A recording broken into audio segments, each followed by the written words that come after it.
Bienvenue dans ce 3e épisode de la saison 2 de l'émission Made in 36. Nous sommes aujourd'hui dans les locaux de l'entreprise Berens à Buzancais avec son directeur Stéphane Meuilletot. Bonjour. Bonjour, bienvenue à vous. Merci. Aujourd'hui, on va parler ressources humaines, on va parler apprentissage, on va parler des métiers aussi, de l'industrie que l'on retrouve dans votre entreprise. Alors pour commencer, est-ce que rapidement, en quelques secondes, 30 secondes, vous pouvez nous présenter l'entreprise ? Oui, Berens, c'est une société qui a été créée dans les années 80, qui est très ancrée territorialement. Elle a pris une autre dimension dans les années 2000 puisqu'elle a intégré le groupe Pujula. Nous sommes spécialisés dans les systèmes de traitement de fumée, en particulier les cheminées industrielles, mais aussi tous les accessoires qui vont autour de la récupération de chaleur. Et nous sommes d'à peu près 200 salariés sur le site. Alors 200 salariés, ça doit faire un bon nombre de métiers différents. C'est quoi les grandes familles ou les grands métiers qu'on retrouve dans votre entreprise ? Alors aujourd'hui, c'est vrai que c'est une entreprise assez grande. On a à peu près 60 métiers différents dans l'entreprise qui vont des métiers relativement classiques, tout ce qui est support, donc ressources humaines, qualité, finance, tous les supports. Et après, on a aussi tout ce qui est le commerce, les chargés d'affaires, les dessinateurs, les monteurs, les chaudronniers soudeurs, les installateurs sur site, des préparateurs de commandes, des opérateurs de fabrication, donc il y a énormément de métiers. Parmi ces métiers, quelques-uns sont très spécifiques et n'ont pas forcément une formation associée très précise parce que ça nécessite un champ de compétences assez large. C'est une spécificité du coup de votre entreprise ou on retrouve ça régulièrement dans l'industrie ?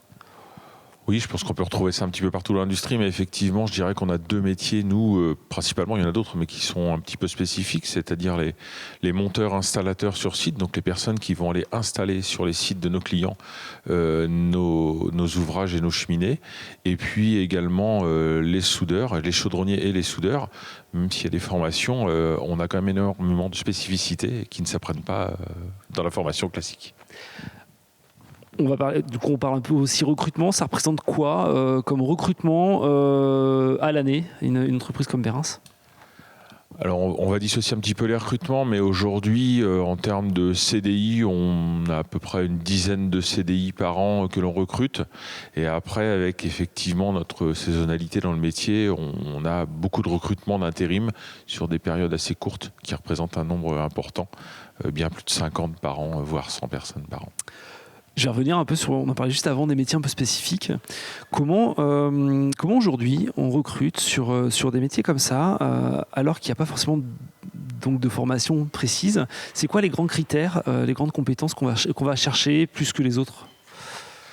Alors sur les métiers, si on prend les deux métiers qu'on a cités avant, notamment le métier de monteur sur site, ça nécessite une bonne appétence manuelle et beaucoup de compétences qui effectivement ne s'apprennent pas à l'école.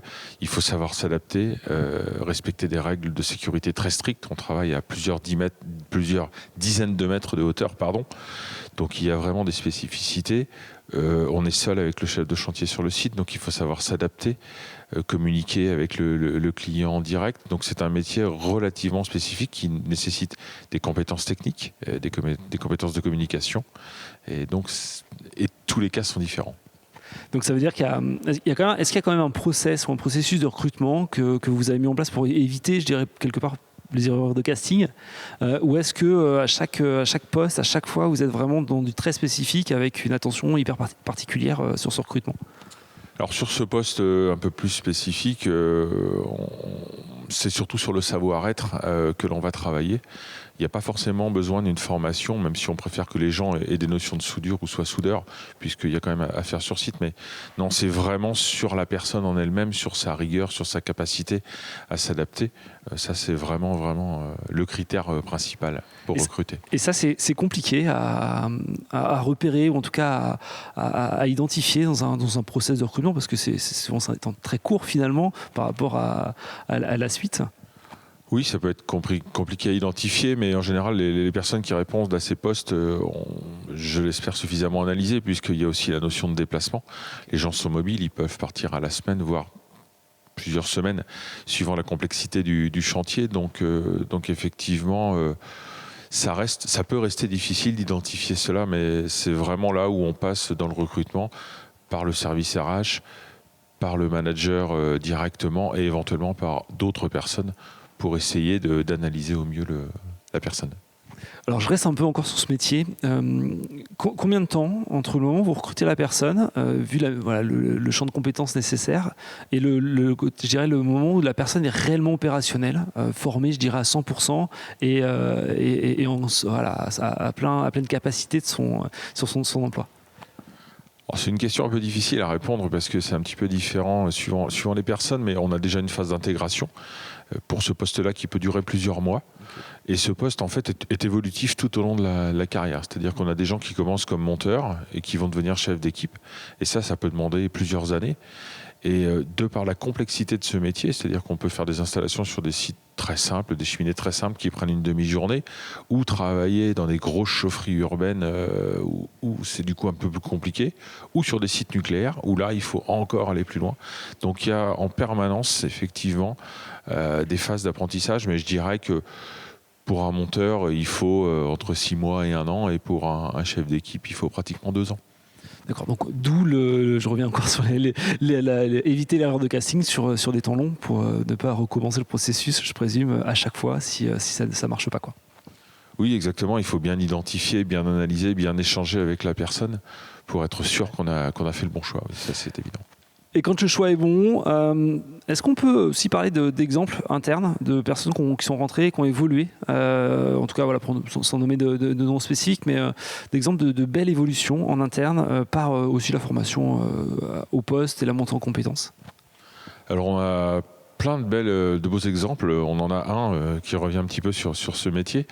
Quelqu'un qui a commencé comme soudeur à l'atelier, qui est devenu chef d'équipe, puis chef de chantier. Et aujourd'hui, il est coordinateur de travaux et c'est lui qui est en charge de tous les projets vraiment complexes que l'on peut avoir en France et à l'export. Donc c'est un bel exemple, mais on a d'autres exemples. On a des gens qui sont arrivés comme opérateurs, qui sont aujourd'hui responsables de service. On a des personnes qui sont arrivées avec du savoir-être et pas de compétences et qui sont aujourd'hui devenus des conducteurs de ligne autonomes. Donc on a plein d'exemples et c'est ce que l'on favorise chez Berens.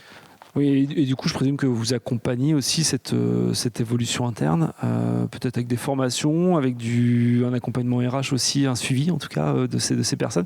Ou le premier exemple que vous preniez d'une personne qui avait commencé en tant que soudeur, c'est combien de temps pour arriver au poste où il est aujourd'hui?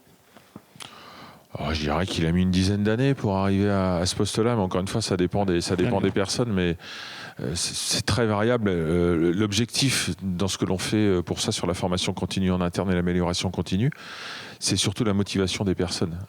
Donc il n'y a pas vraiment de limite, je dirais, à ça. Le but, c'est d'évoluer en permanence et tout le temps. Alors on va parler juste après d'une autre forme de formation, l'apprentissage. Pour ça, on va recevoir votre responsable RH qui va être avec nous dans un instant, mais juste avant, je vous propose de découvrir en images un petit interview d'une de vos apprentis présentes dans l'entreprise.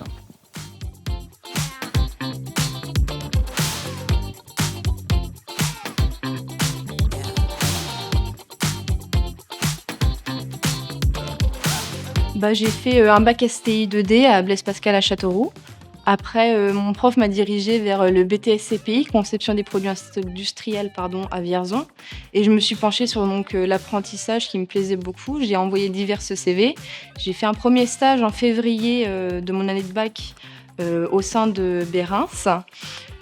Suite à ce stage, j'ai discuté avec les RH pour voir s'il était possible de faire une alternance avec eux. J'ai passé 1 semaine ici.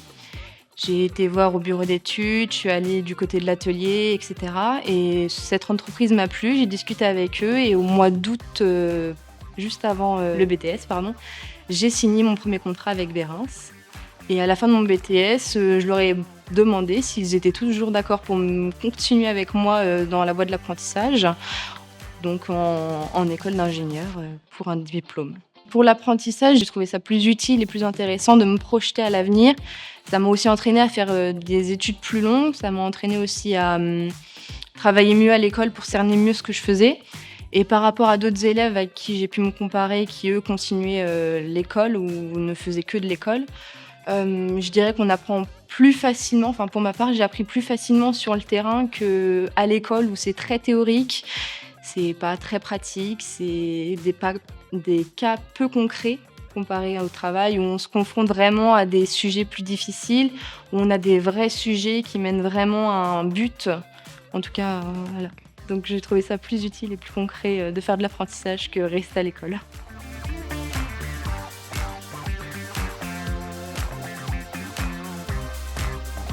Nous sommes toujours dans les locaux de l'entreprise Berens avec Catherine Duchemin, responsable RH de l'établissement. Bonjour. Bonjour. Alors on vient de voir quelques images d'une apprentie qu'on a été rencontrée dans vos locaux.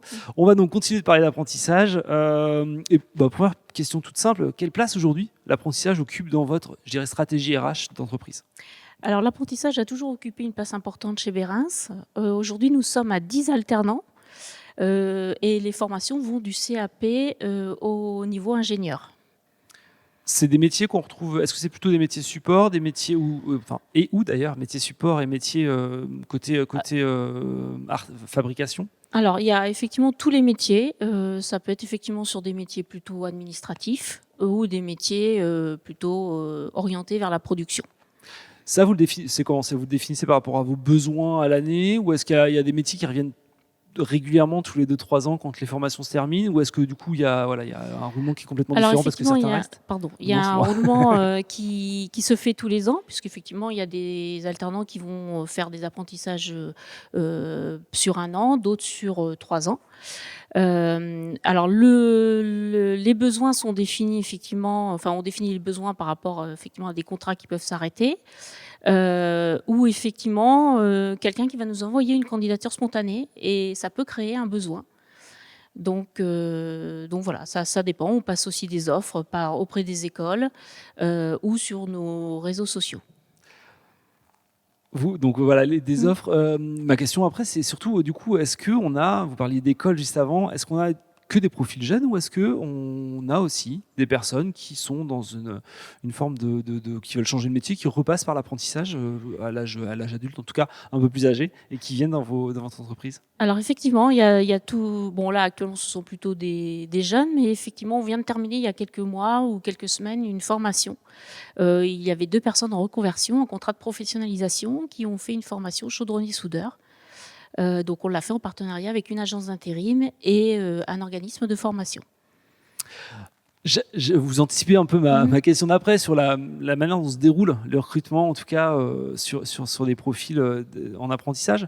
Est-ce qu'il y a des partenariats ou juste des échanges réguliers avec des structures type école ? Vous parlez d'agences d'intérim aussi. C'est quoi les grandes lignes de ces partenariats et process qui permettent d'amener à avoir des jeunes ou des moins jeunes d'ailleurs en apprentissage ? Alors effectivement, quand on a une candidature, soit on l'a reçue, soit effectivement, en candidature spontanée ou en réponse à notre annonce, on fait un recrutement assez classique, c'est-à-dire qu'on reçoit la personne en entretien, le service RH reçoit la personne, le futur tuteur et le responsable du service participent également au recrutement. Et quand le jeune est mineur, on reçoit également les parents. Donc, et on s'arrange en général pour leur faire une visite d'entreprise de façon à ce qu'ils découvrent le futur environnement de travail. Donc ça, c'est sur le recrutement et sur le côté partenarial ou en tout cas le lien avec les structures intérim, agences d'intérim ou écoles. Alors là, effectivement, par exemple, dans le cas de cette agence d'intérim, c'était effectivement un besoin, puisqu'on manque de chaudronniers soudeurs. Et effectivement, c'était une proposition qui nous avait été faite d'organiser en fait cette formation en contrat de professionnalisation, qui nous a permis effectivement de combler 2 postes de chaudronniers soudeurs à la fin de la formation. Et je reviens sur l'aspect candidature. Qu'est-ce qui fait à l'écrit, parce que finalement, quand on reçoit une candidature spontanée notamment, qu'est-ce qui fait une bonne candidature ? C'est presque le petit conseil pour ceux qui demain voudraient postuler. Alors, c'est effectivement bon, après, c'est pas toujours simple pour un jeune de faire une lettre de motivation. Donc, c'est au moins d'expliquer la formation qu'il souhaite faire et son projet. Voilà, donc c'est déjà ça. Et après, effectivement, on voit, c'est plutôt en entretien où là, on va voir l'intérêt que le jeune peut avoir et pour l'entreprise et pour la formation qu'il va suivre.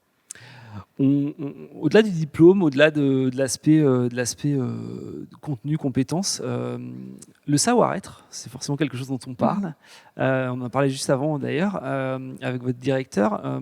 C'est quoi les impératifs pour vous, en tout cas le savoir-être ou les savoir-être qui sont clairement indispensables aujourd'hui ? Alors clairement, il faut que le jeune respecte effectivement les règles et les codes de l'entreprise, que ce soit les règles de sécurité au travail ou les règles en termes d'horaire, par exemple. Donc ça, c'est effectivement important. Donc c'est là-dessus où on va être vigilant. Et il faut aussi qu'il respecte tous les process au sein de l'entreprise, en fait. Et ce qu'on attend aussi, c'est qu'il s'investisse dans ses missions. C'est assez important. Nous, on est là pour le former, donc on fait ce qu'il faut pour le former, pour l'accompagner, mais on attend aussi qu'il montre de l'intérêt pour les missions qui lui sont confiées. Et ça, pareil, ça se jauge sur le travail effectué, sur la relation, le suivi que vous pouvez faire. Oui, c'est ça, oui, tout à fait. Donc il y a effectivement le suivi avec le tuteur et l'école, puisque les écoles viennent effectivement régulièrement pour voir comment se passe l'apprentissage. Et puis effectivement, c'est au quotidien, voir l'intérêt que la personne elle a dans le quotidien et dans l'apprentissage que nous dispensons. Et quel lien vous avez avec, je pense, on parlait des tuteurs à l'instant, quel lien vous avez, comment vous accompagnez aussi vos tuteurs qui vont qui vont avoir après à mentorer quelque part un jeune ou un moins jeune en apprentissage? Alors, effectivement, il y a des gens qui sont des très bons professionnels, mais qui n'ont pas forcément une fibre pédagogique. Donc, effectivement, on essaie de prendre des gens qui aiment former les plus jeunes. Il peut y avoir aussi des formations de tuteurs qui existent. Et effectivement, nous, après, le service RH, par exemple, peut intervenir si on voit qu'il y a une difficulté et voir ce qui se passe.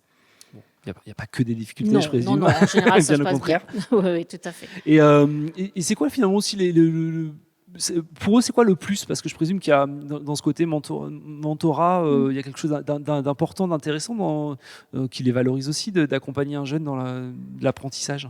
En fait, ce que nos collègues aiment, c'est effectivement montrer le métier. Parce qu'effectivement, c'est un métier spécifique, même si à la base, on fait de la chaudronnerie, de la soudure, fabriquer des cheminées industrielles.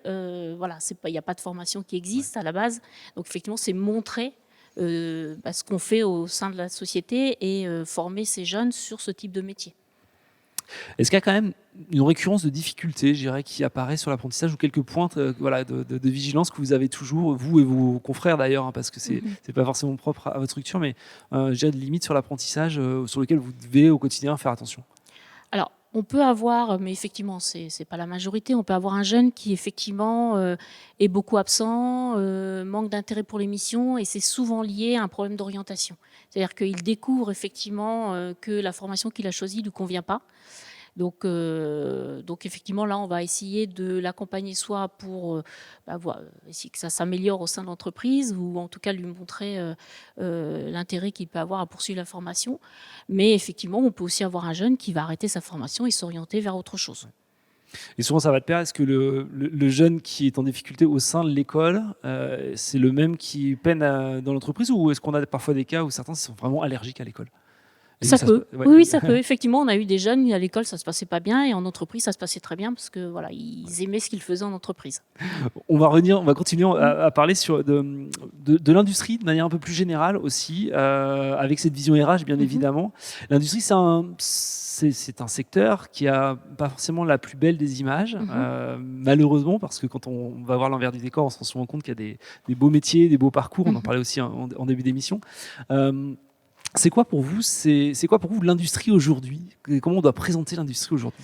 Alors, il faut savoir que l'industrie, il y a une diversité de métiers. On en a parlé chez Berins, nous avons plus de 60 emplois différents. Donc, l'industrie, c'est ça, c'est effectivement une diversité de métiers. Ce sont des métiers qui sont ouverts aux hommes comme aux femmes. Et ce ne sont pas forcément des métiers... Alors, ils peuvent être difficiles, mais effectivement, on a toutes sortes de métiers et c'est ça qu'il faut retenir de l'industrie aujourd'hui. C'est que ce sont des entreprises qui sont en permanence en évolution. On change nos process, on fait évoluer les process dans l'entreprise. Donc, c'est ça qu'il faut retenir aujourd'hui de l'industrie. Et du coup, quand vous allez présenter, je pense que ça doit vous arriver aussi, présenter l'entreprise à des plus jeunes. Vous parliez tout à l'heure des familles qui accompagnaient les jeunes encore mineurs en apprentissage. Comment on travaille sur cette espèce d'attractivité industrielle, notamment de l'entreprise, mais de manière générale, c'est quoi le discours à tenir? Eh bien, c'est effectivement, souvent, on a des partenariats avec des écoles et on organise des visites pour montrer effectivement, on fait visiter l'entreprise en fait, les locaux, pour que les jeunes se rendent compte effectivement de comment, enfin, tous les postes qu'il peut y avoir dans l'entreprise, et connaître les interactions aussi entre les services. Donc effectivement, on essaie de montrer aux jeunes ce que c'est que l'industrie. On a des collègues qui viennent parler de leur métier, qui leur présentent un projet sur lequel ils sont en train de travailler, et c'est souvent là où on voit l'intérêt des jeunes pour nos métiers. On parle des jeunes, la génération Z est sur le marché du travail, la génération Alpha va arriver bientôt. Les attentes, les aspirations, la vision du monde en général et du travail est différente sur ces générations-là par rapport aux générations précédentes, comme ça c'était également le cas par le passé. Mais comment aujourd'hui on gère cette nouvelle vision globale du travail ? Alors c'est effectivement pas très facile parce que c'est pas forcément ce qu'on a connu jusqu'ici. Ce sont souvent ces générations sont très demandeurs de changer, d'avoir des nouvelles missions ou de changer d'emploi.